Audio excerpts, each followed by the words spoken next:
How to fix PayPal proof of fulfillment limitation. Here's what you have to do. Sign into your PayPal account and then you will click on the Help Center here at the top. Once you click on Help, then you want to scroll down until you see Resolution Center, Fix Transaction and Account Related Issues.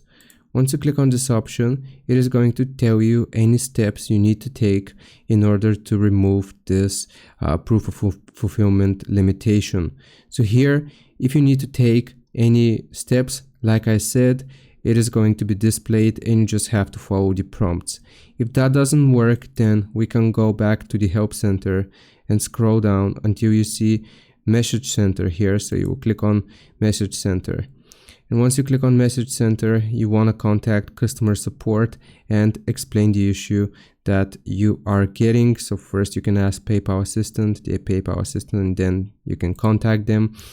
And basically you explain that you are getting a proof of fulfillment limitation for your account and ask them how you can remove this limitation, and they should assist you with removing it.